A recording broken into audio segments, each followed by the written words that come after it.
join me in welcoming all three. And I will start off with Davin.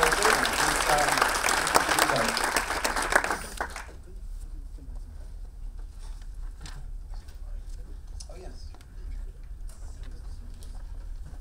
Hey, guys. This has been a really good conference so far, and thanks again to Catherine for putting together this panel. She's a leading figure in game user research, and a really cool person.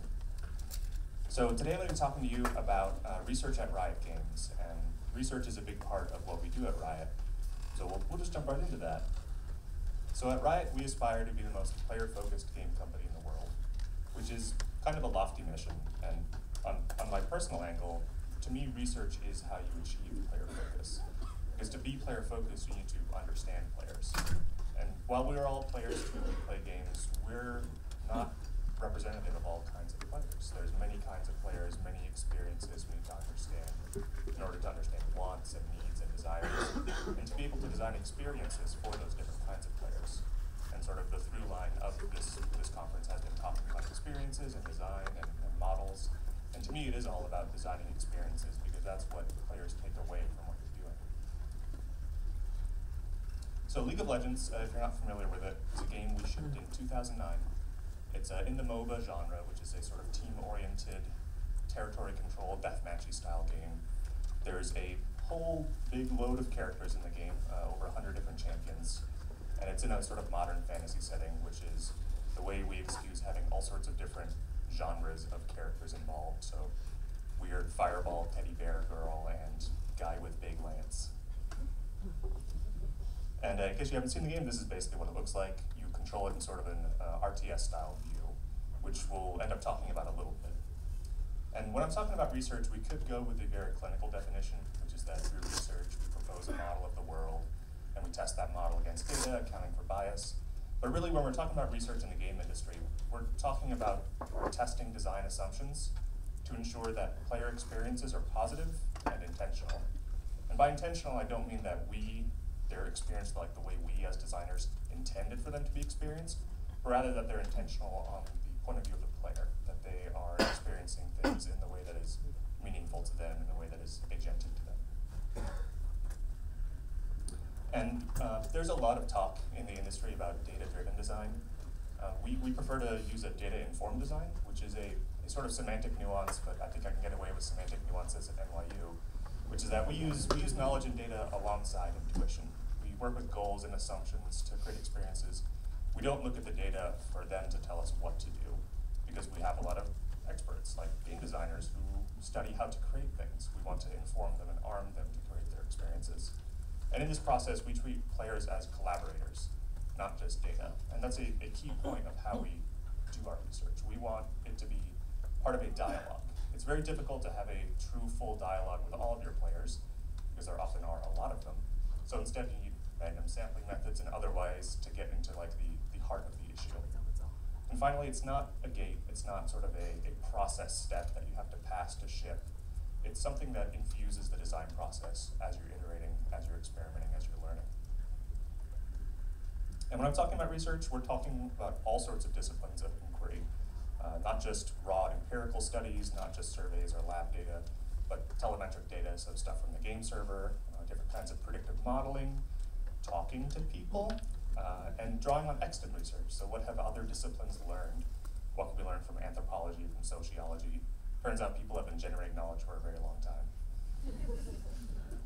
So I'm going to go through two different examples very quickly, because we only have a little bit of time. The first one's going to be a study of a character, and the second one will be a study of a system.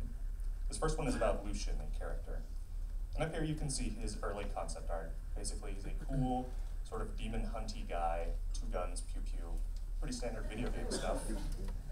But for us, he was an opportunity to do something very different, which is to create a very modern, intense, sleek, like gun ninja character, which is something we hadn't really had in League of Legends.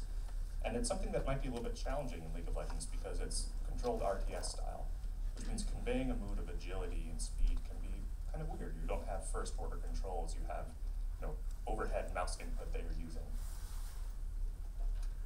So the research flow that I'm going to walk you through are 5 steps that we engaged in during this process. The first one is very simple concept testing, so taking the idea of Lucian and seeing how he felt to players, what he evoked. then going through 3 different lab studies where we iterated and iterated and iterated, and then finally releasing him and seeing what actually happened when we sent it out into the world. So the concept test is basically a simple read of the concept art. We do this with a bunch of different characters, and we show players the art as sort of a battery of randomized series, and players respond around the fantasy, the mood, what it evokes to them. And Lucian in particular had some pretty cool stuff happening where people from the base art got a read of the personality that we wanted players to feel about him. He wasn't some like aggressive murder guy. He was sort of a restrained, noble, but deadly character. But we also got some false reads that we really didn't want. We already had a bit of a game design direction on this, and if you remember from the last art, he has these 2 guns that have different colors. And as you might expect, players thought that might mean something. Unfortunately, we didn't want that to mean anything. We thought it was just a cool little design thing. We weren't using it to indicate any gameplay avoidance. So we had to iterate a little bit on how we were interpreting that art to not mislead players by our designs. And when I'm going to be talking about lab tests during this, the lab tests we did with Lucian are very straightforward, one-on-one moderated sessions.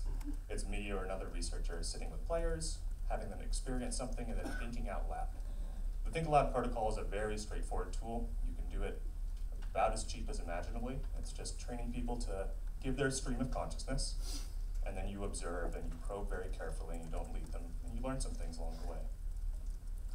So the first version of Lucian that we tested was sort of a, if you played League, sort of a speedy assassin character. Someone who's good at isolating and removing other characters from play. And unfortunately, it did really bad, which bummed us out a bit. His movements felt stiff to players. It wasn't what was promised by the core concept. It wasn't selling the initial fantasy. Players remarked that he felt like a turret instead of a person. And the abilities didn't fit the model of this character at all. He had these orbs of light that would hang in the air and fly out, which is maybe not the first thing you think of when you think of a guy with 2 guns. And the visuals were compelling to players, but there was not much in the gameplay that they could hook onto. So ultimately, we were left with an interesting premise where the gameplay didn't fit the fantasy at all.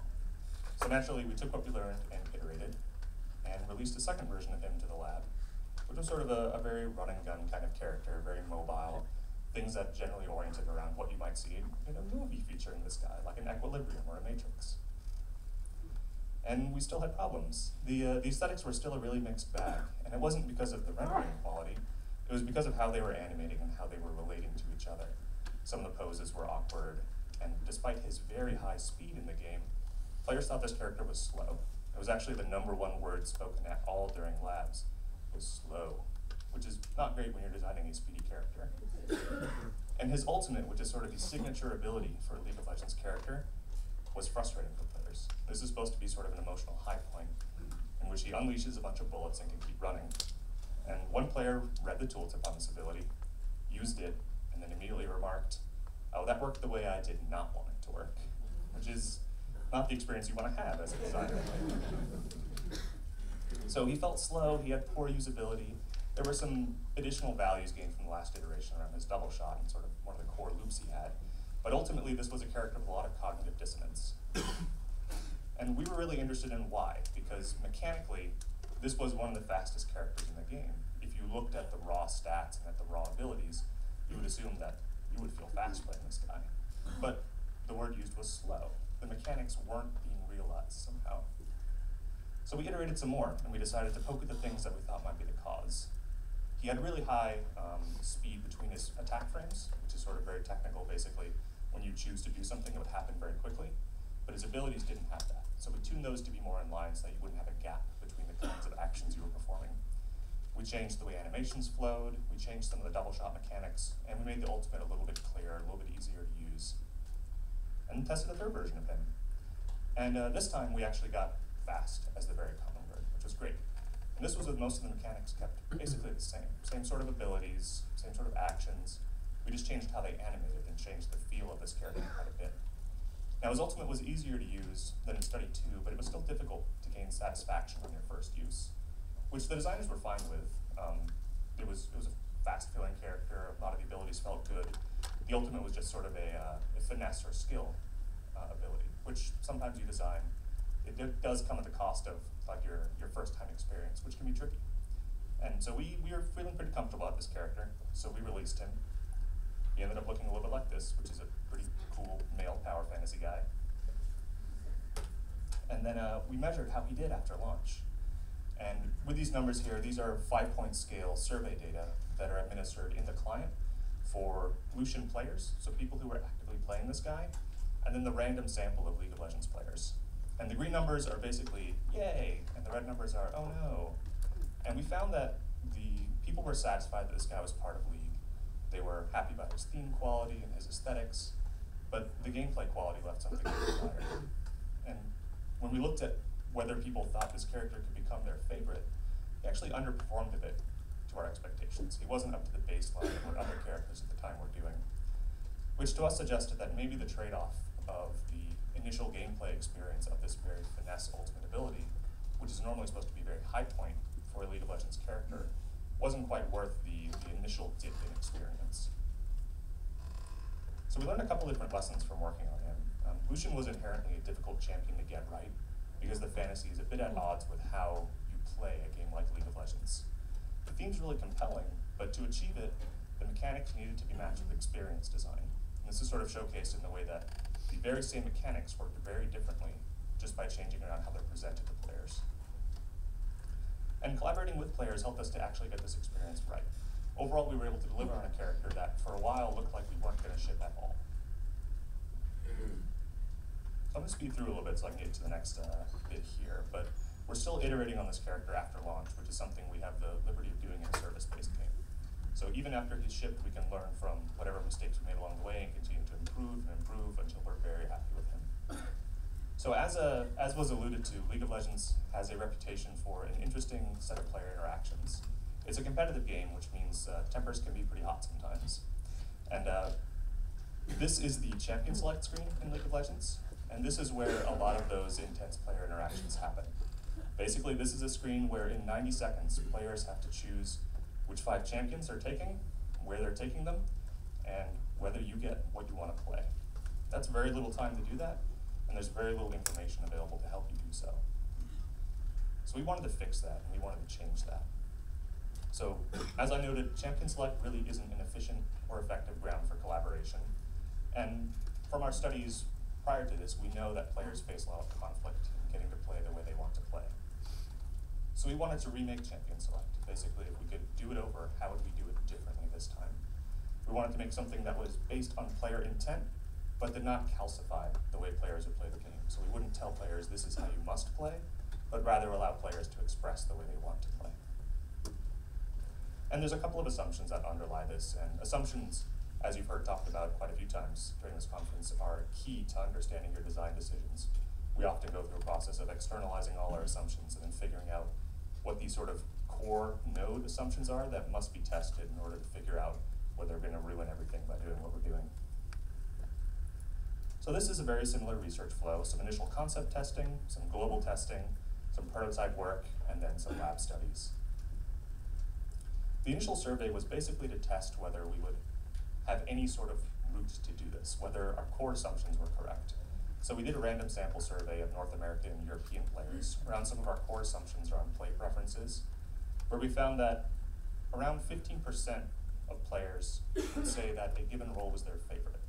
And there's a bunch of different roles in the game, and for this kind of system to work, similar to sort of a dungeon finding queue system, you needed a good distribution of players who would be happy to play a particular role.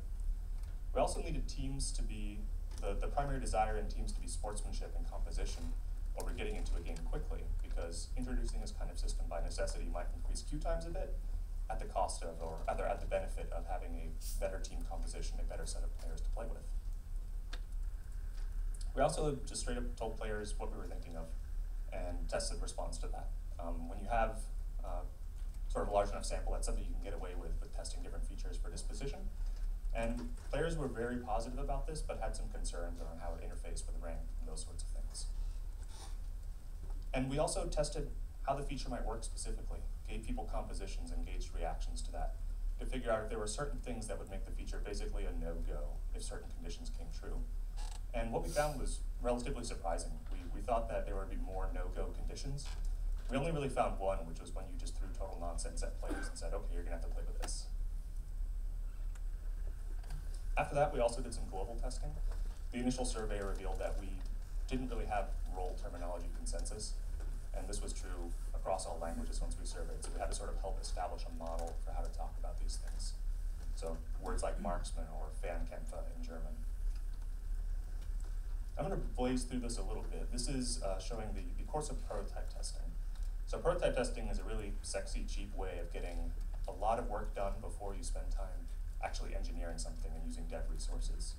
And using some simple web prototypes, we were able to try out a lot of different versions of how Team Builder would work, starting with something pretty grody like this, and then gradually moving into something that more closely represented our final direction. And our prototype testing was very positive. When we were testing the two different flows, which are sort of a solo mode through the game and a captain mode where you're setting up what team you want, and what kind of roles you want, and where you want them, people were really pumped about it. They recognized the control this gave them, the ease of the solo flow, and most importantly, they were thinking about the impact this would have on the larger ecosystem of the game. We also took that same prototype and tested it for brand new players, because this wasn't just a feature that was for existing players. A lot of the features we make are going to end up being used by new players, and we want to make sure we're not ruining the onboarding and the ecosystem for them. And this was relatively similar results, except that the choice of role was often confused for the notion of a perk in a first-person shooter. So players thought this would modify what they were doing in their game, and we had to sort of work on messaging to help resolve that. Then we ended up with a feature that looks a bit like this, and released it to our public beta environment, where we got more testing from the player base. And that's where we are today, and once it ships, we're going to do some validation work very similar to what we do with Lucian, to make sure that the actual behaviors that we want to take place, that the experiences that we're trying to design, are taking place. So system and character testing at Riot are really very similar things. They're ways for us to test our assumptions, and they're ways that we can validate the experiences that we're designing and make sure that the things we hope are happening are actually taking place. Thank you.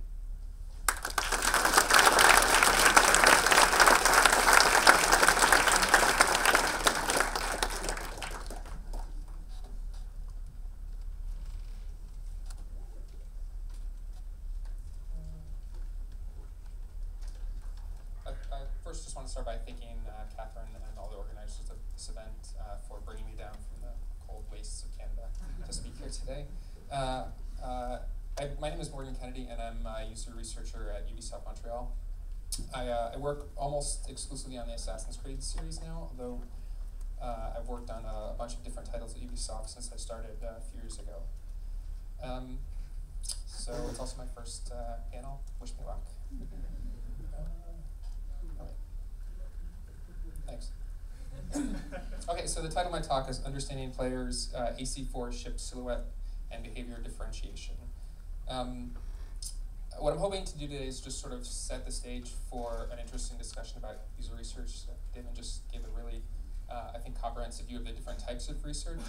What I'm going to do is actually look at a specific case study from Assassin's Creed 4 Black Flag, now that we've shipped it, and really dig into a really specific problem that we're having in the user research process. I'll skip most of my background and also sort of Ubisoft's general philosophy of user research, just in the interest of time. But this is where I work. My background is actually in interaction design, and I actually was a manager at GameStop prior to that, so don't hate me. But what it does mean, though, is I really tend to look at games from the player's perspective. I worked on these games. As you can see, the last 3 were all Assassin's Creed titles. I did do a lot of the preliminary research, although for all the Studios Connect titles, actually, the 4 games that we shipped that used Connect during the launch of that system. I'm going to start by just defining a couple of just key things. Most of you are designers, most or all of you are designers, so this may be a little bit of a review, but basically I'm going to be talking about affordances. Obviously in this, the affordance is the panel on the door that allows the person approaching the door to know that it's a push rather than a pull in order to open the door. If the panel was on the wall, it'd be very confusing, but it's on a door, people know instinctively I need to push there. So in Assassin's Creed, affordances can look much, much different, though. Obviously, this is a railing in the open world. In the future part of the game, or the present day part of the game, excuse me. So in this case, the player might look at that and think, oh, I can probably free run there. The second thing I just wanted to briefly talk about is mental models. Right, as designers, you all have the idea. The idea of the game starts in your head. Obviously, the player doesn't have direct access to that idea, so they're forced to access the game itself in order to understand it. In this case, obviously, the game that we're talking about is Assassin's Creed Black Flag. But I just wanted to point out that players do learn additional things about your game each time they play them, which is what I'll be talking about next. I'm assuming also that everyone has at least a passing familiarity with both the Assassin's Creed series and also the game that I'm talking about, but I'll just review really quickly. Assassin's Creed is a historical action-adventure game. Involves a lot of navigation in 3D space. The game we just shipped, Assassin's Creed 4 Black Flag, has a lot of naval content in it, a lot of naval combat, actually, and ships, actually lots and lots of ships. So the problem we determined really, really early on, actually, around alpha, is that players were having problems telling the ships apart, which is actually a huge problem, right? Because players need, in order to take advantage of specific tactics in naval combat, they need to know essentially what ship is attacking them and what they can effectively do to counter it. This is a graph actually from a test we did right before alpha. These are the 5 main ship archetypes along the top. They go from gunboat, which is the smallest, to man of war, which is the largest.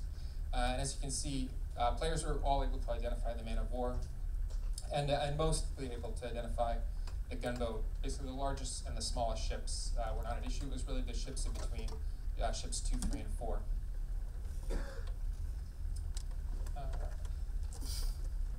Okay, now this is a problem again because in order for players to make use of specific counters to different ship attacks, for example, ship 3, which was originally called the Frigate, it essentially will ram you. And in order to counter that at the time, what players could do actually could fire at the ship as it was approaching in order to essentially deflect the ram and prevent from taking damage.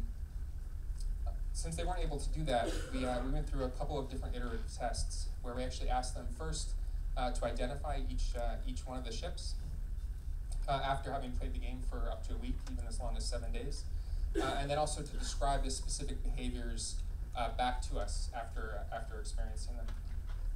So as I said, most or all could identify the gunboat and the man of war, but only about half of players could identify ships 2, 3, and 4.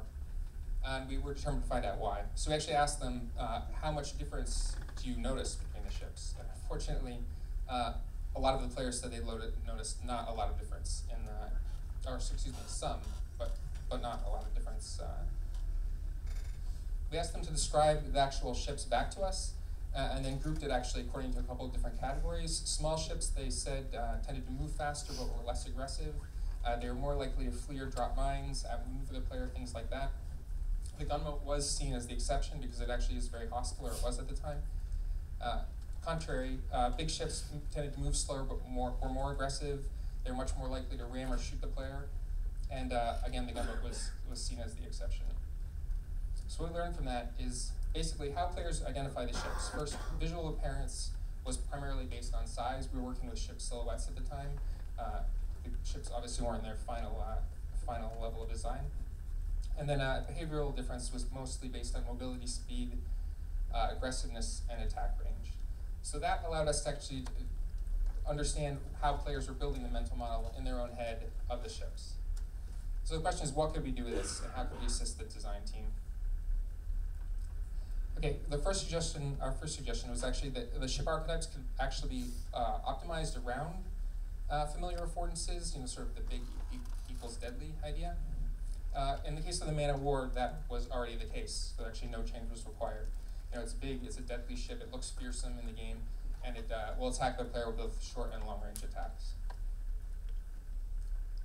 The second thing we suggested was that ships that were a similar size, for example, ships 2, 3, and 4, could have, they currently had 1 differentiated behavior, but they could increase that to 2. So, for instance, ship 3, which started as a medium-sized ship, was aggressive and had mostly long-range attacks, was actually very similar, almost identical in the player's mind to ship number 4, which was also medium-sized, aggressive, and instead had short-range attacks.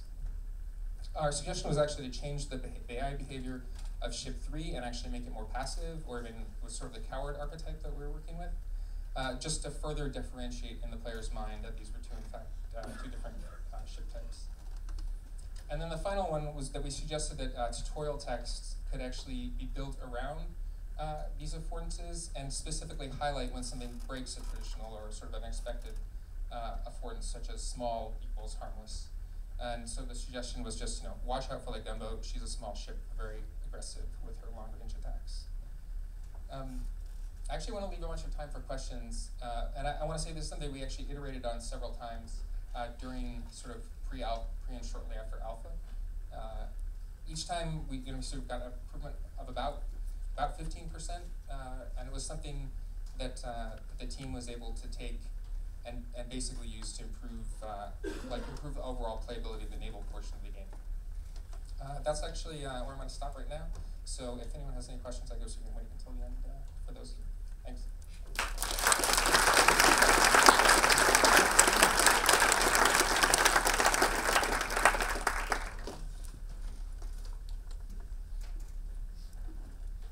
Can't even see the cursor. What's going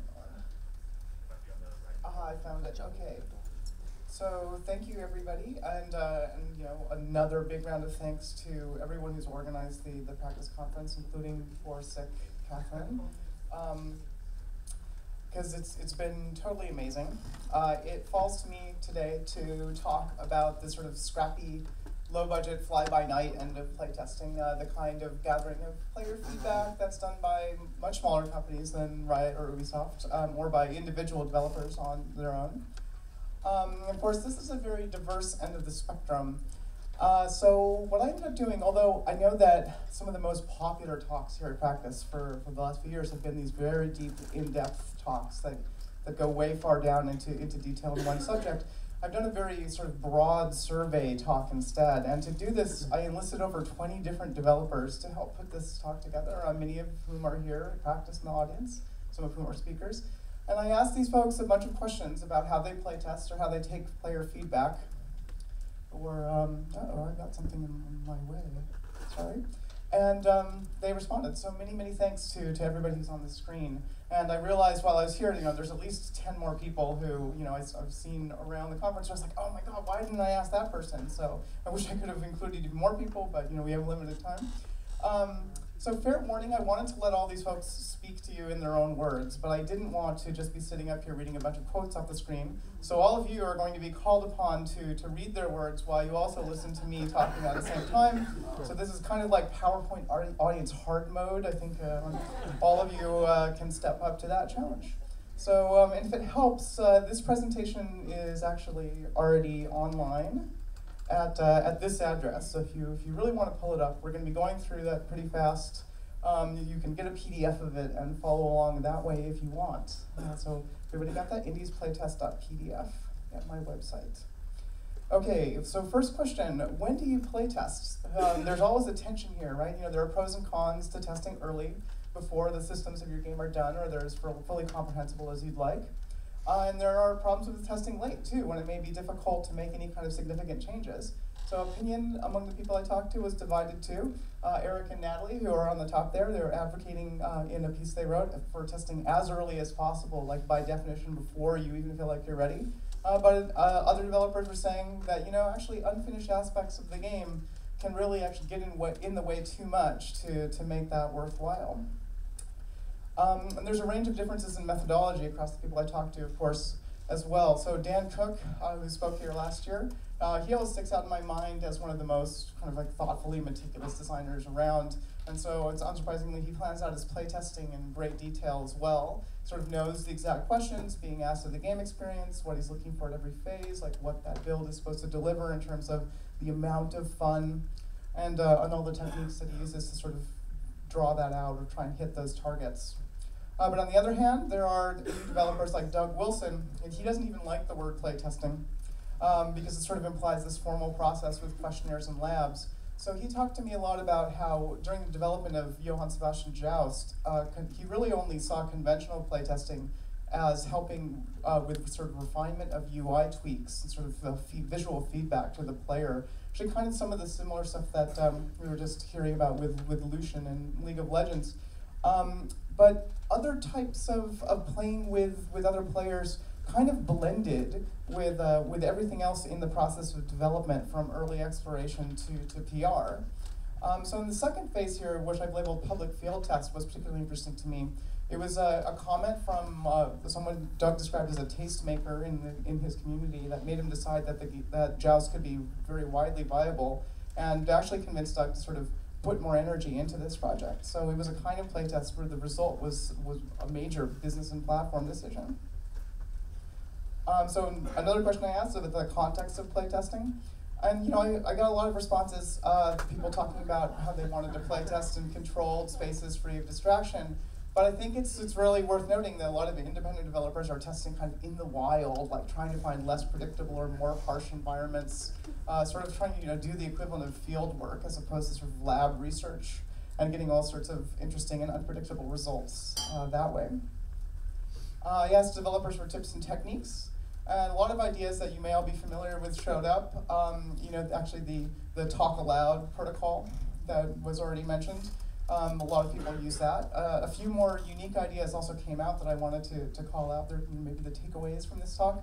Josh DeBonis, who's here, is kind of a really hardcore programming on the fly. He's iterating Killer Queen when he's doing playtests, because that game requires 10 people to play it, and he has to get the most out of those people's time. So he'll actually be programming there while playtesters are waiting.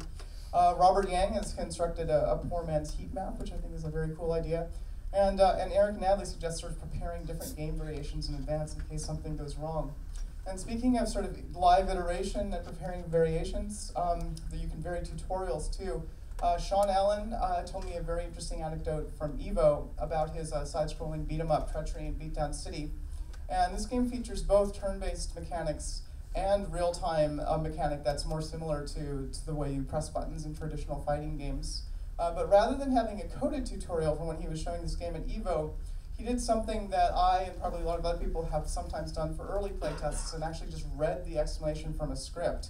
And the advantage of this, especially in a context like Evo, was that he was able to sort of iterate that script on the fly with successive rounds of testers and actually sort of improve it to the point where he arrived at something that he felt comfortable could go into the code of the game. And so that's an interesting example of oh, well, maybe sometimes you do want to talk and change up how you're talking to people during a playtest. So one of the questions I really wanted to ask was about how people deal with the emotional impact of getting feedback from players. Chelsea Howe had a lot to say about how intense this is, the ups and downs of it, to the point of her saying that it could actually kill you. In general, though, I found a real streak of stoicism on this subject.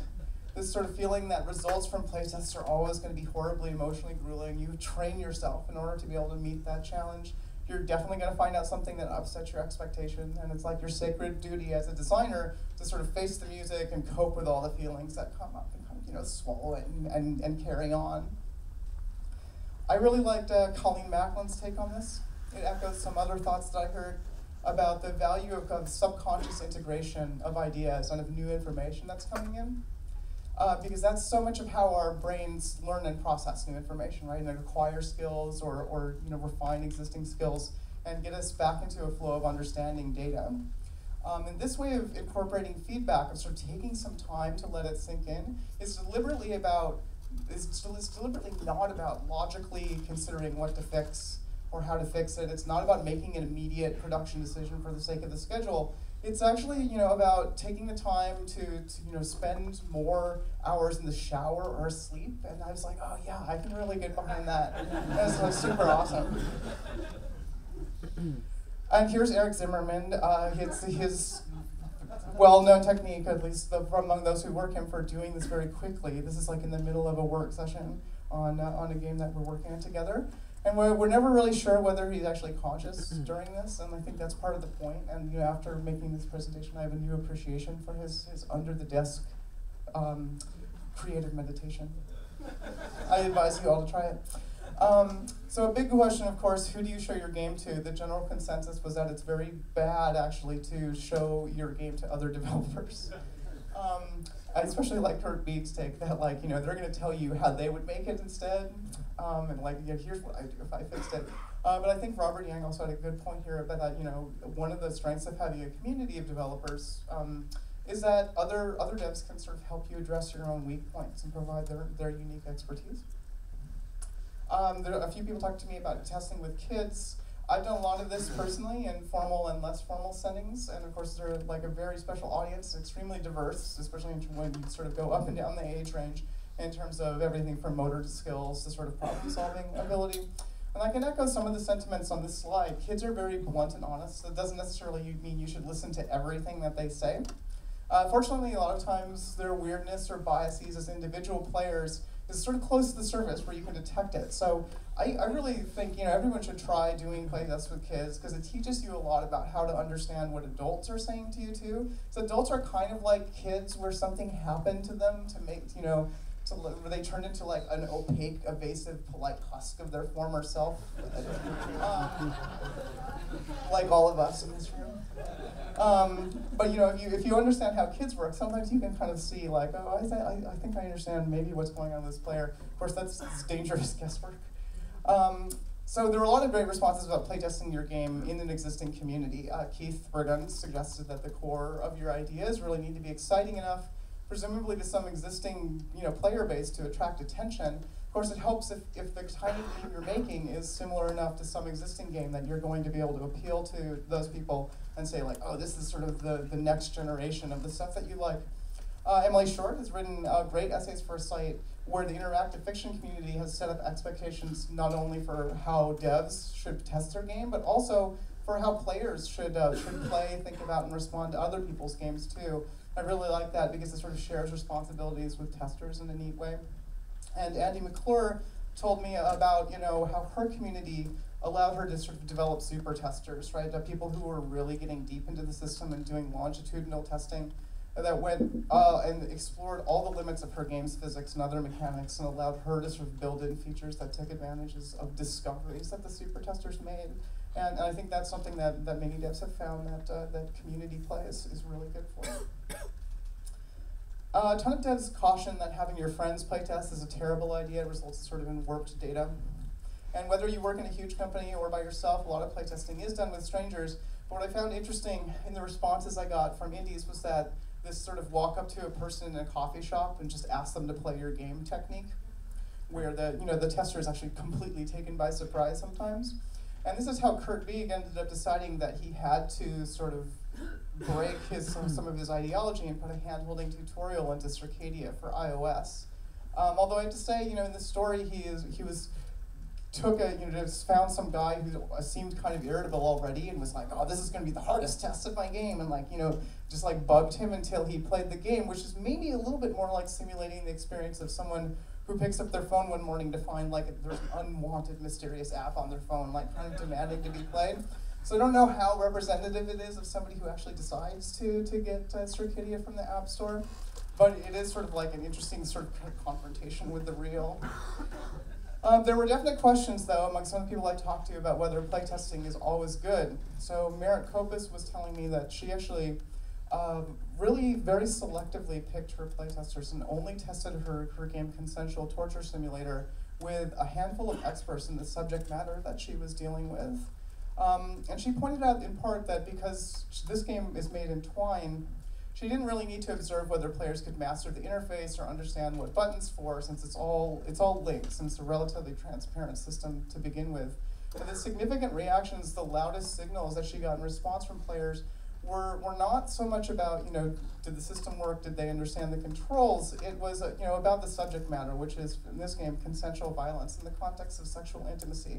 So people have sort of these huge outsized reactions to that aspect of it, which drown everything else out. But those aren't necessarily the kind of reactions that she wanted to factor in or design when making this system.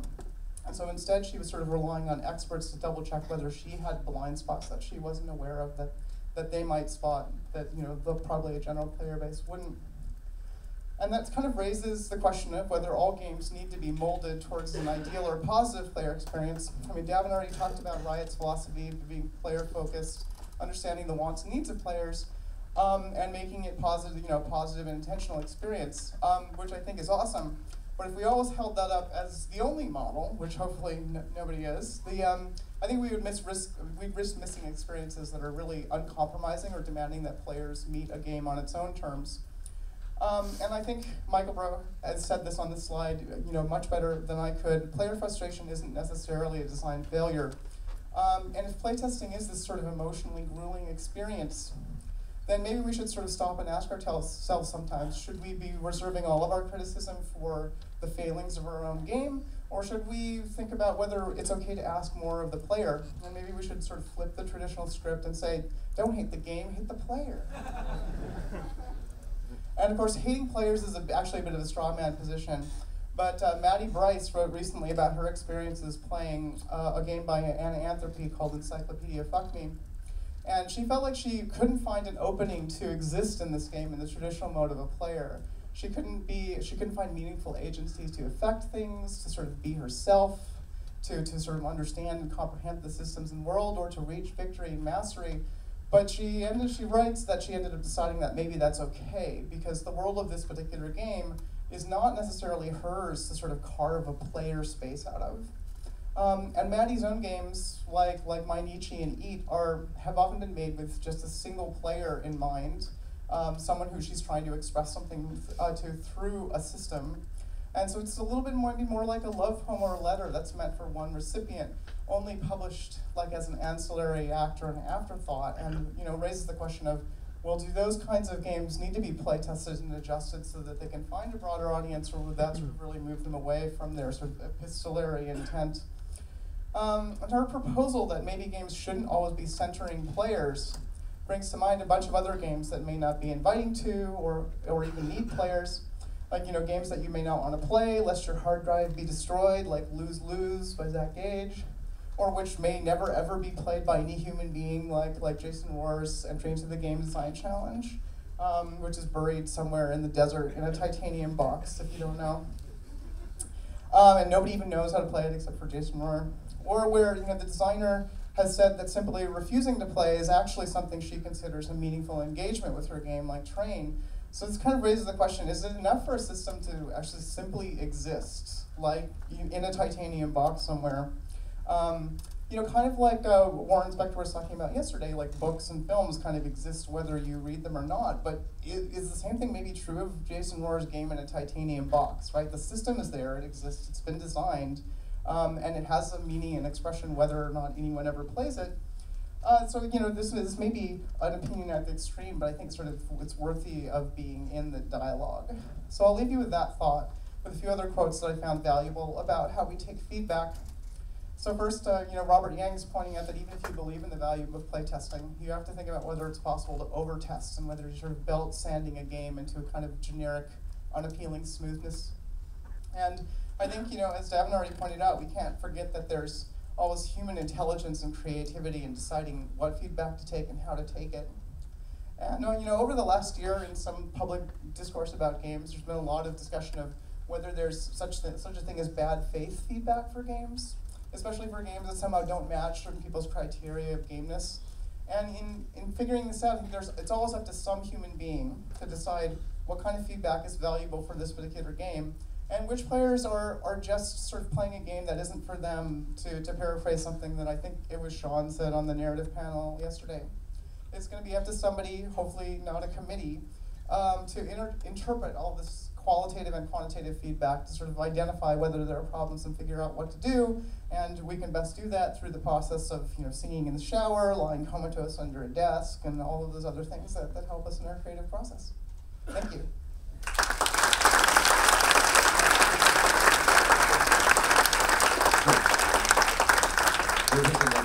So thank you, all three of those were fantastic, and it's clear to me in all three of those how much what y'all are describing simply is game design, right? I mean, there's very little gap. Clearly, in the case of the smaller scale kind of indie development that you were describing, Naomi, it's the game designers themselves who are in this process, in this iterative loop. That just is game design. But even in the other cases too, what you were describing happening on these larger scale projects, bigger budget projects, and was also clearly game design. You're looking at these situations, you're trying things, you're iterating, you're going through. So in the case of Davin and Morgan, I would love to hear a little bit more about how you fit into the team, like whether there's a gap between you and the people who are the official game designers on a project, or whether they're working really closely with you side by side, or you're delivering a report, or is it happening in conversation, or tell me a little bit about that context. Let's see if this is. Oh, it's transmitting, yay. We work really, really integrated with teams to the point where I consider the resulting product part of myself as well. Like it's not just a service where designers go and get things tested. It's a collaboration of finding information and testing our assumptions and informing each other, and then butting heads about what that means and whether we care and how we come out with a product at the end. And in the case of Lucian, for example, there was a while where we thought that character would never be released after working on him for 2 cycles, which felt really raw. Like we had poured a lot of love into this guy. How long is the cycle? It really varies. He was for Lucian, was it? I think he was over a year. So those were like 3 months or 3 or 4 months each. Those cycles. So 2 and 3 came between. Those were within a few weeks of each other. There was a sort of step 0 that I didn't go over, which was another version of him that we just couldn't get to work, and then we tested a new one. When the designers delivered that initial version, did they think it was working great? I mean, didn't they play it? Didn't they themselves notice that he felt stiff or felt slow? That's the thing of when we as designers and developers can see what we're thinking of in the future, and maybe not necessarily always seeing it from the player's point of view. And the player's point of view can be a little different. So once we finally had it to a place where it had the cognitive fidelity to represent our intention, we needed to make sure that our intention actually was what players would want to experience. And Morgan, how about you? How closely do you work with the designers? I mean, formally, playtesting at Ubisoft is actually a separate service, so I personally don't consider myself a game designer in that sense. Really, the way I see it and the way I think Ubisoft sees it is really playtesting is essentially the mirror that we can hold up to the game and allows the game designers to see, okay, this is the current state of your game. And so as much as possible, I try to sort of take myself out of the equation and just provide that mirror. You know, this is how players are playing your game as it stands. That's not to say it's not incredibly collaborative. I think I'm fortunate that I work in a studio where playtesting is really part of, it's just part of the design process, formally and also informally. And the teams that I work with it's always pull, it's never push on our end. They really want as much feedback as possible. I mean, because realistically, these games have huge budgets. It's necessary to know what people outside the company think of it before. How big is the Black Flag team? Like 300 people, more? Approximately, I don't know. About 300? Exactly. And of those, how many of them are game designers officially?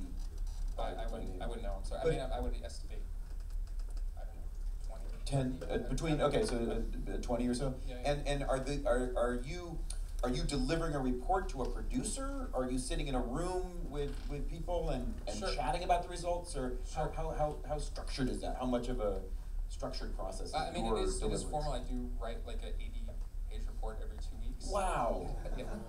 As long as people's masters. And people read that? Yeah. I thought it was going to kill me, to be honest, when I started. But yeah, it's really meant to be a complete summary of the current state of the game. And does that report include a lot of like empirical data? Oh yeah, It's it's summary a mix. and then, yeah. I mean, I think Davin can probably talk a little bit more about telemetry, but we have telemetry data. We have like literally, player quotations and kind of direct feedback about certain features. Yeah, it's really a really comprehensive view of kind of sort of 360 view of the game, or at least that's our intent. We're always working to improve it. Okay, so now let me shift gears and ask you, still on the big budget end of the panel, do you also work with product managers? Is that a conversation that you have? Are you dealing mostly with like designers, or there's the person who's responsible for generating revenue from these games also looking at your work, talking to you, guiding your research process? So our approach is a matrix approach of teams responsible for particular, basically, outcomes. And basically, everyone is only responsible for the outcome of player value, so engagement value and emotional satisfaction, those sorts of things. And there's sort of a separate group that helps handle monetization-related things, so like business concerns and things like that. But I also work with them, and even when working with them, the research approach is very similar, and the top level goal is still player value, and then how do we maintain or raise player value while also meeting business needs, which ends up working really well for a squishy, hippie social scientist like me, that I don't have to compromise anything that I would consider like not a thing I would want to do, right? So you never feel that tension that we often hear about nowadays in the world of data-driven design, where there's that tension between commerce and art. There's tension in the discussion of like whether we each believe that the particular choice we're making will result in positive player value alongside like a commerce value, but then we work to figure out to make sure that our assumptions are correct. So you never feel like you are being asked to like find the breaking point for how long players will wait, you know, how much they'll pay for this or that, or how much stress they'll put up with, or you know, where they'll pay to ease the, you know, through that particular thing is something we really try to stay away from, in even just from our data approach at all for any kind of insight, not even just like money stuff, is staying away from the data telling you what to do, because most often that is a fiction you wrap on top of data. Data cannot tell you anything. Only you checking your assumptions against data can tell you something. So you have to wrap your model of the world on top of data, and it's only the case where you value money over all other things that the data tells you, you gotta ratchet this thing up so that people can't play, right? Okay. So Naomi, what about you? Is that a topic that came up in any of your discussions or in your own personal work? Like, I think the indie scene, it seems to me, is becoming more and more concerned about these issues. Like, hey, it's not enough. I'm making great stuff. I'm making cool games, but how do I make a living at this? How do I support myself? How can I? And then, you know, this you know, this pressure to make things maybe a little bit more appealing to a broader audience. And is that something that came up in conversation? Well, when I think back on the games that people were talking to me about, I think most or all of them were in the sort of pay up front model, and not in, you know, some of the stuff you're referring to is like, okay, how do you gate payments and sort of do this sort of free to play dance. There was definitely a sense with some developers that, you know, okay, the goal, one of the reasons you play test is to make your product more appealing to more people, to sort of get, you know, better reviews on the App Store, you know, fewer people sort of like putting something down in disgust, right? Like that's the danger to avoid.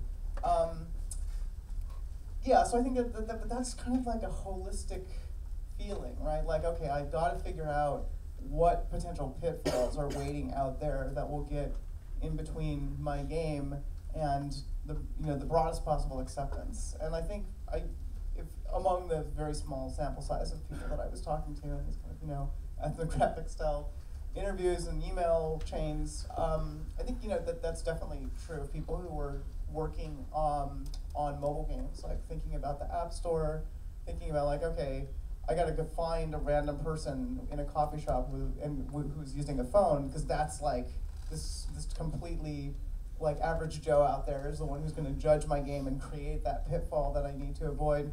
Whereas people are really thinking more in the community, in the context of community, or like, of course, you know, I'm making a game that's really for one person, or I'm really just, you know, trying to sort of like get something across that I'm trying to say, and, you know, if people don't want to hear it too bad, then of course that kind of pitfall I think is not the same kind of concern. Or you could just find it out just by talking to the people in the forum. I think you hit at something really key there, and you brought it up at the end of your talk too, which is the different goals you have for your game.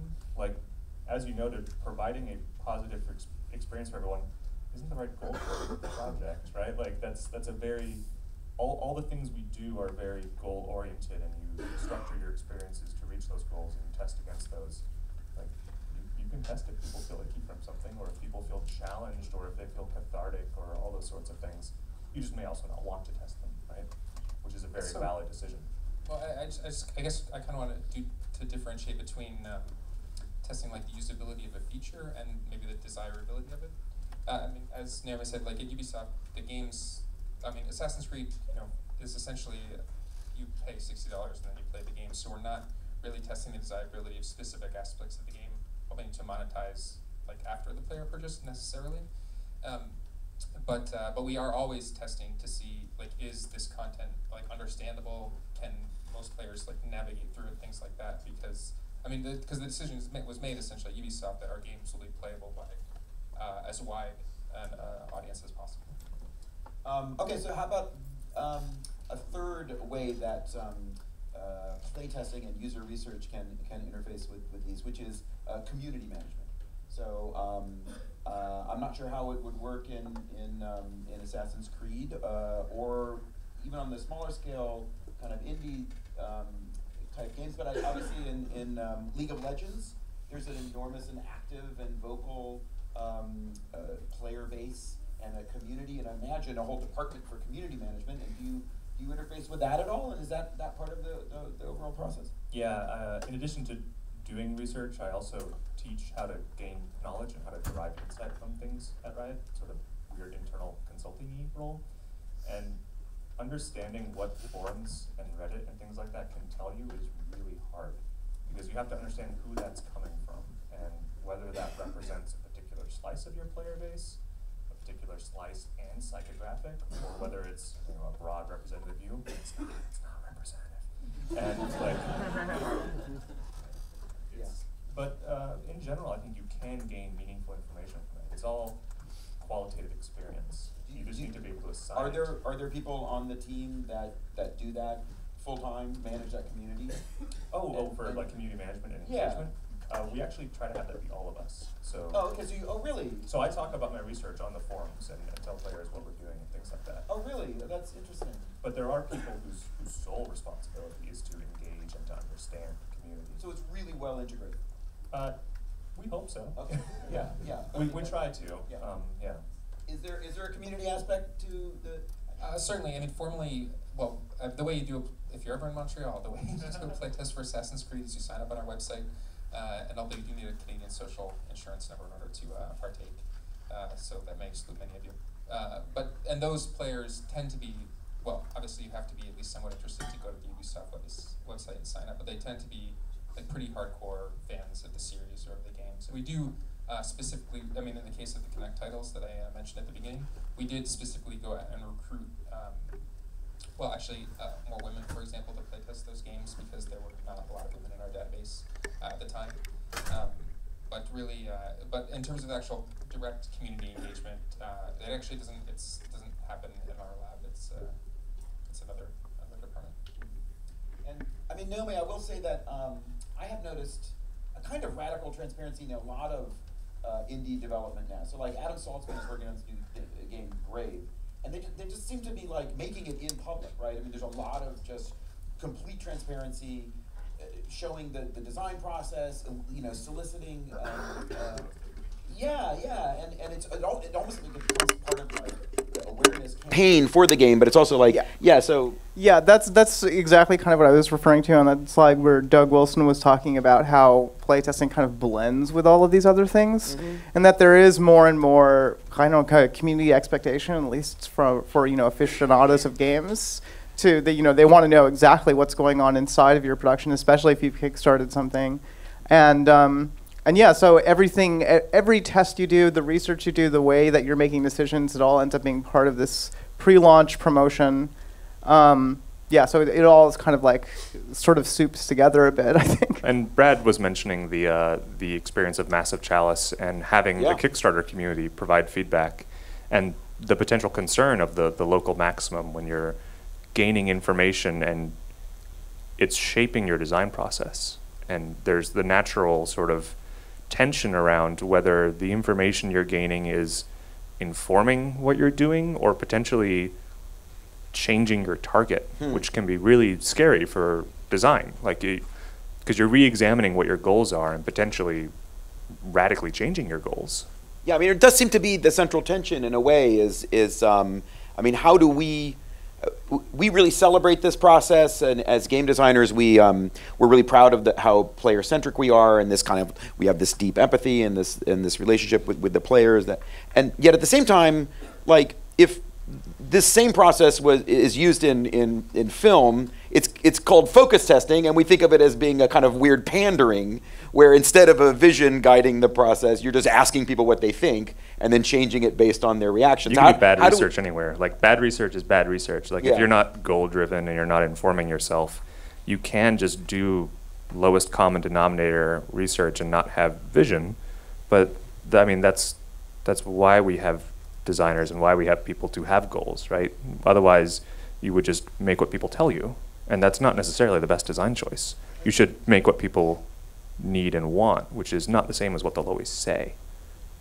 There's something that I picked up from the process of making this presentation, though, which is that everyone seems to, the point of agreement seems to be that playtesting or showing your game to people, getting feedback is extremely useful for finding out whether people can comprehend the user interface of your system, whether it's sort of basically usable, whether they kind of grasp the contours of your system. And that's something that games don't kind of have in common with film, right? Like film doesn't have to like worry about that. And at the same time, some of the folks who are really less concerned about playtesting, who are like not looking for any kind of local maxima, have been able to sidestep this problem in part because some of the technologies and the user interface conventions they're using are extremely simple. They're very minimal in that sense, right? So they're not trying to kind of, make a system that could be like radically misinterpreted. Just like, what does this button do? Oh, it quit the game. Fuck, right? That's not going to happen with a Twine game. Right. If I can interject for a second, I do think that there's more to this kind of work than raw usability and playability, though. Like testing the emotional resonance and seeing whether you are conveying certain core relationships. Like we were testing a character whose primary interaction is between her and an animal companion that she has. And one of our design goals was for the player to feel a connection to this animal creature in like an RTS game. Like that's really difficult to do. And so throughout the process, what we were measuring was not just can they play this character, but do they care about this bird, which is like, that's a fun research task. Yeah, I just wanted to point out that for a game like Assassin's Creed, which is primarily about navigating a 3D space, it is necessary, I think, to engage on the narrative level and do testing, I guess, because at the most basic level, game writing needs to support navigation of the playable space. Otherwise, it's just exposition.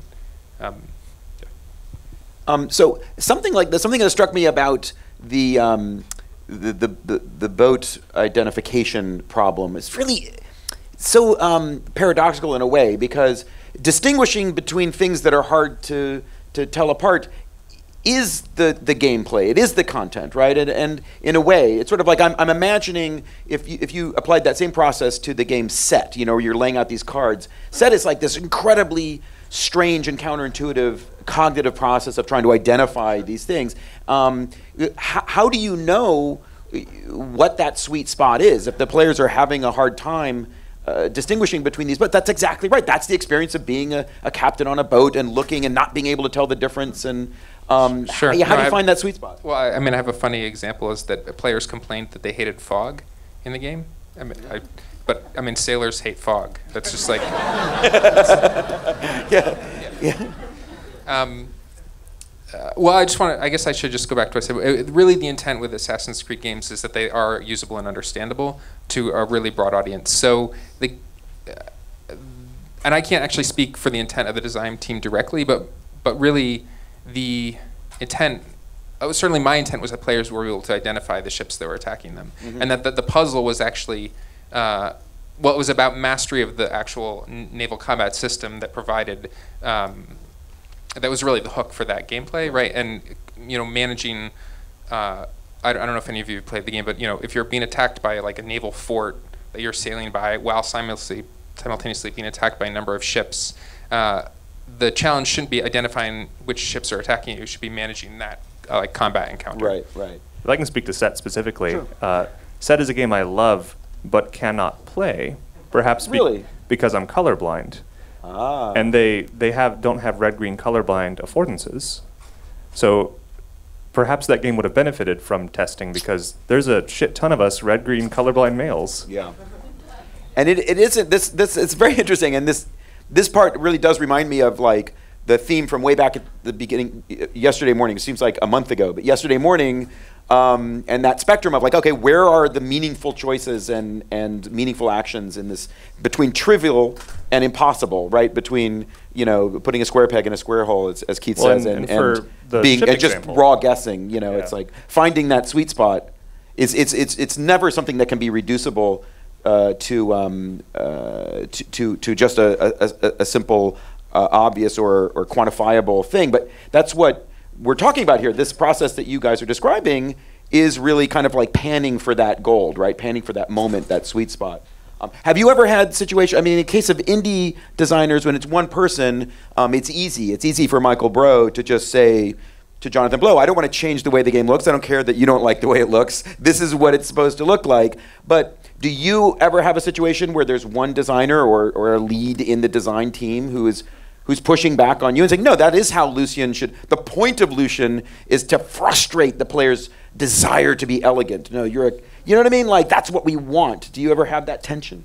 We do, and generally it's less about whether a course of action then is correct. We're debating goals, right? Okay. And the team collaborates on what goals we want to achieve for a character. And if we agree on the goals, then we just sort of figure out whether those goals are met.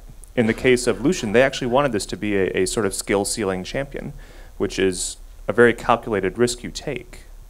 In this case now, we're seeing him played by professionals and seeing them execute on the really high skill ceiling, which is really cool to see. But to me, I personally prefer characters that don't have high skill ceilings, that have like a variable skill ceiling and make the floor a little easier. But that's sort of a team collaboration thing. Like, there's disagreements all the time. Yeah, and I want to echo that and also say that we're always trying to manage the difficulty curve, but it's against what the designer's intended difficulty is. It's not against necessarily like an abstract idea of what is sort of the perfectly playable AAA title or something like that. There really is a sense that we're trying to provide that feedback so that we can essentially, so that the designer can vet against their own, as you were saying before, against their own sort of intuition or their own bias, I guess. I'm struck. I mean, I guess my question, my final question, then we'll open it up to the larger group. But is it's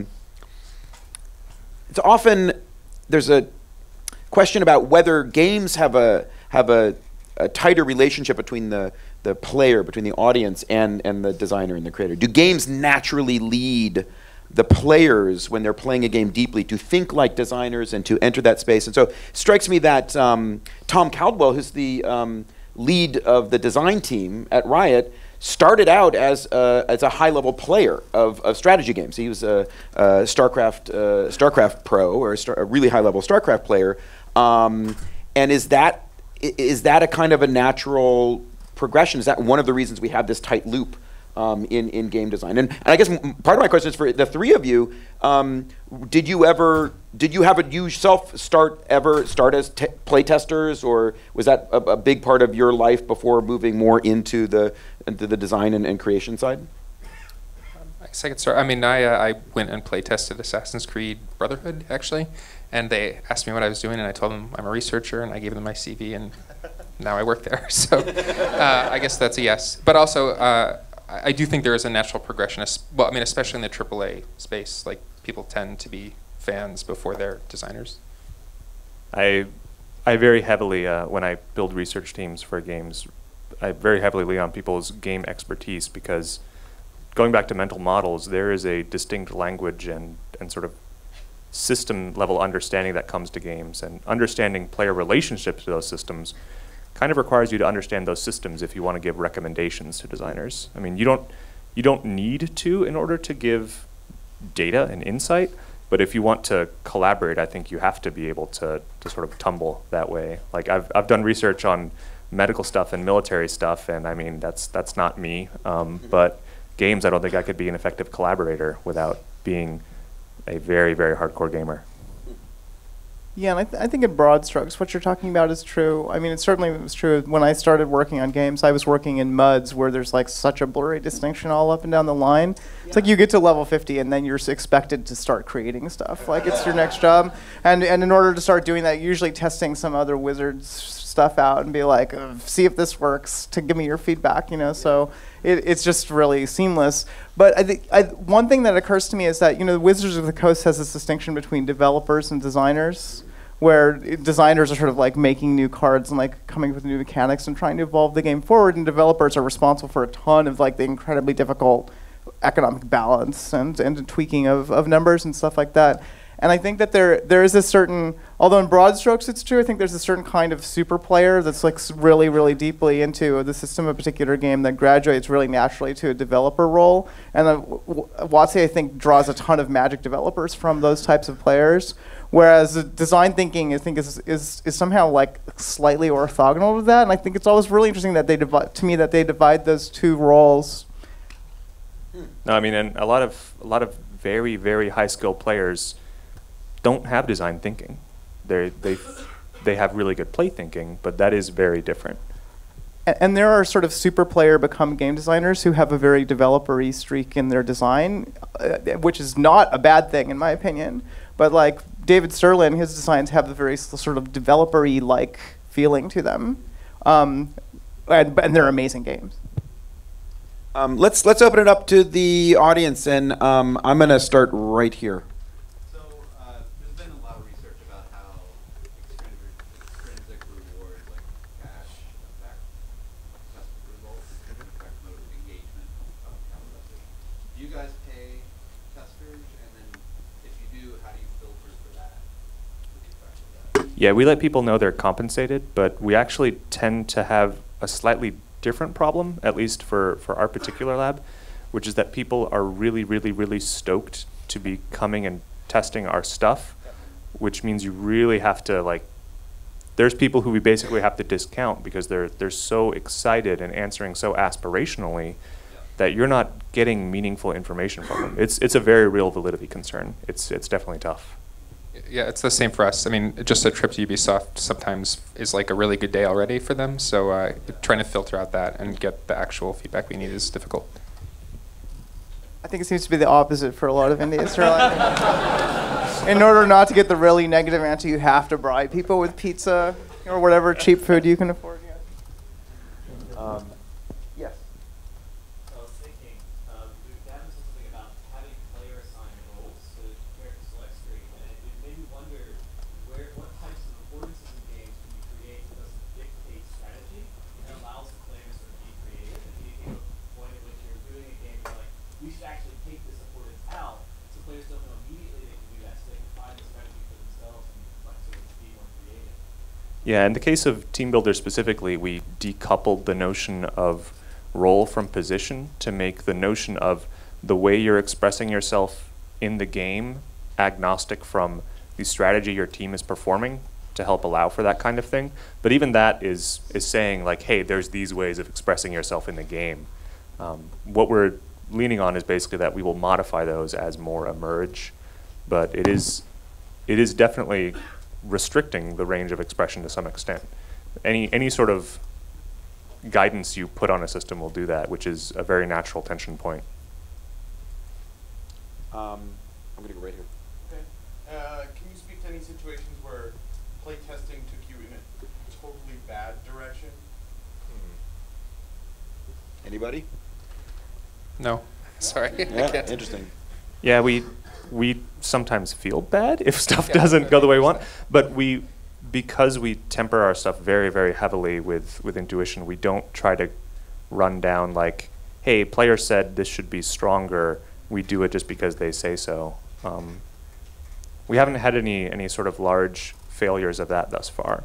I mean, in the process of iteration, you get some dead ends. Yeah, I guess maybe those, but No, yeah. I mean where it actually went to market and then it was just total failure. Oh, thankfully, no, I'm sure it'll happen sometime. And I did want to temper what I just said. We do sometimes discover things that we weren't looking for, but those almost always end up being useful rather than not useful. So. I mean, I can think of a ton of these examples in my own experience, but I don't think they're necessarily failures of the testing or the data. They're almost always, in my memory, failures of interpretation and intuition. Where Yeah, we're perfect. Right, you guys just have such a great group process. You always make the right decision. I meant us researchers. Right, as researchers, right? But the the hard part is figuring out what to do with the data, right? And if you have somebody, if your structure is terrible and you've got somebody who comes in from the top and is like, I looked at this data, I know exactly what it means, and it means you have to do what I say, that I confirms my existing biases completely. Oh, that's then of course you have a problem. That's absolutely critical. Is you need people who are stewarding data and treating it respectfully and not letting people use it like a club, because again, data very rarely tell you the answer, their information. And there are people who very strongly desire to use data as like, this is what we do. And that can be dangerous. Yeah, I think like sending out raw data is always really, really dangerous, because people who don't necessarily have training in how to analyze it will come up with, certainly they'll come up with answers that aren't necessarily representative of the data and that you didn't intend. So this is, I think, is really important, and this is a curse for small companies who sort of try to gather data or even playtest data, is that there's no steward. There are a few people involved, right? There is, maybe somebody who's helped facilitating the test who doesn't have a lot of decision-making power. There's game designers, and then there's like business people, right? And there's nobody who's really the steward of the data. And somebody is going to sort of pick that up and use it as a club in a fight, and that's not really, that I think results in like most of the horror stories that you're talking about. Appoint a pedant. Get a pedant. Pedants are great. When selecting a representative sample of players, what criteria do you find relevant, what not relevant? And related question, how do you take into account self-selection bias? Yeah, that's a really interesting question. Self-selection bias we take into account based off of the measurable psychographics of the sample compared to the psychographics of the random sample that we generate, to sort of figure out whether there is like a motivational difference, and then also the demographic differences. If you end up having a sample, it's like, oh hey, it's all 18-year-old dudes, but way more than 18-year-old dudes play our game is sort of an issue. To figure out who to sample though, that we're relatively lucky in being able to build like behavioral profiles and do cluster analysis and stuff like that to figure out what distinct groups we have in terms of behavior, and then layer psychographics on top of it. You can get real intense with that. Morgan, I'm about 10% of the way through Assassin's Creed 4 now, and I don't think it's giving too much away to say that in the present storyline, you are actually working at a game development company on a game that takes place in the Caribbean called Assassin's Creed 4. And so when you finish a mission in the past, you actually get a feedback window, as if you yourself, the player, are a playtester at your job making a game that you're Is this true? it is true. Why did you not mention this? It's the most awesome thing I've ever heard of. Are we in a Borges short story right now?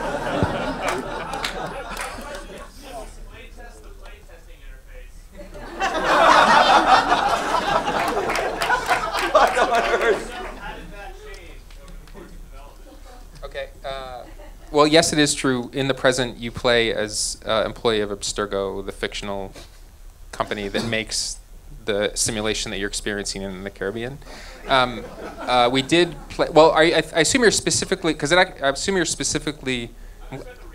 Yeah, I'm really glad you asked the question, and that's why I didn't specifically mention it. I was going to see if someone noticed that at the end of each mission, you actually are given an opportunity to rate, from 1 to 5 stars, I guess, the mission that you just played in the simulation in the game.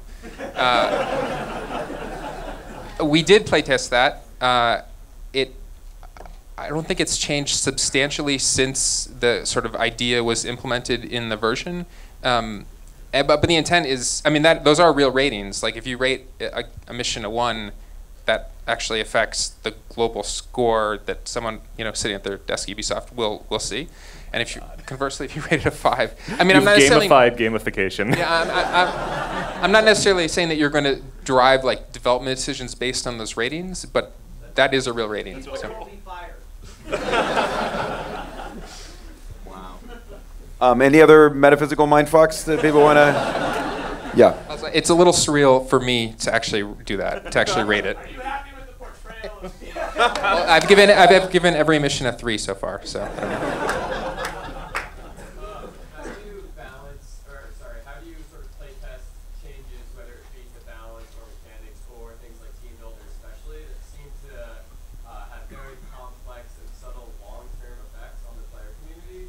Like, team builder seems like it could have an effect where a lot more people become specialists in a role, they're always able to play the role they want, whereas now the player community in League of Legends really sort of idealizes being able to play every role, adequately in order to play ranked, and so it seems like it would be hard to play test the effects of team builder because it might take so long. All new players who sort of grow up with team builder might be at a different place than the veteran players are now.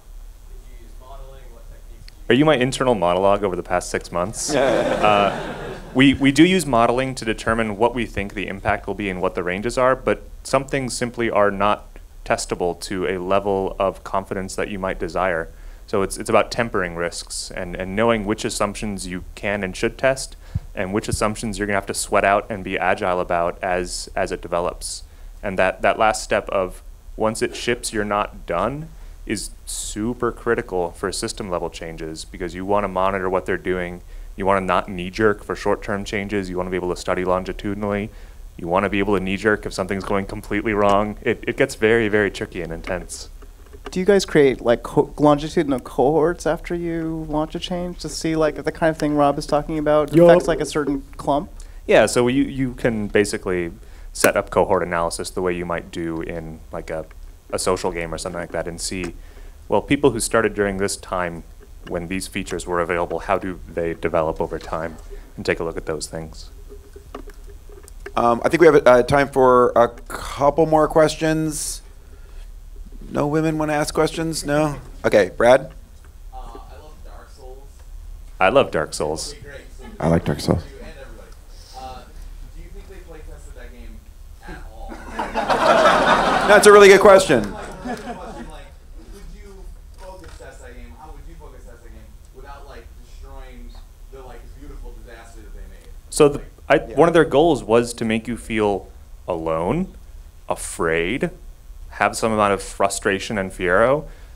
Those are not necessarily bad things, right? So it's just about the goals. It's about the goals, yeah. Like if you want a game that is going to make you scream, let's go find if people scream, right? I think clearly, obviously, that game has been tested. I mean, it has a tutorial. Like the whole intro section is really well crafted. Tutorial, yeah, it's really well crafted. It's just if you look in detail at this stuff, you can see the marks on it on any game. Yes. I guess this is a question mostly for Davin, but if anyone else is thinking on it. I was just wondering how, so you're dealing with this huge online community where there's obviously a lot of hostility, and you mentioned it briefly in your talk. And I was wondering does Riot do anything to research that and playtesting or community management, or what are you doing to see what's happening there? Yeah, there's actually a whole team devoted to that, which I work really heavily with, which is understanding sort of the correlates of toxic behavior and how we can design systems to encourage positive behavior. Team Builder is actually made by that team, which is specifically if we can find things that cause collaboration and communication breakdown, let's create systems that encourage collaboration, remove the systems that are negative. One of the most interesting things we found on that team, and one of the things that sort of keeps my soul aflame, is that in general, the online player base is not very negative, and the resultant negativity that you see in a community, at least for League of Legends, is not the result of trolls. Trolls are actually responsible for a relatively small slice of these sort of negative behavior variants. It's mostly regular players who have a bad incident, and when you stripe that out across time, if you have an occasional spike of a bad incident, that map can look a lot more dense once you layer all players onto that with 10 players in a game, which means that you have a lot more chance to make a big difference there as a developer, because you can make positive communication easier, you can develop really simple interventions like the progressive chat muzzling thing that we did, where you make knowing that you're working against community standards obvious and let players sort of reform themselves and police each other and make systems that let players work to empower each other, which is super dope. Let's do one more. John? As someone who I actually used to attend focus group tests at AAA companies, and being one of the people who was talking about playtesting stuff with people directly, I wonder if either of you guys feel like you're in the way. Since it's kind of weird that there's no designers here to actually affirm anything that you're talking. You say I'm not a designer, but I do all this stuff, but I actually don't really have anything, because it's like you say the designers give you the character, then you give the character to the player, and the player gives you the feedback.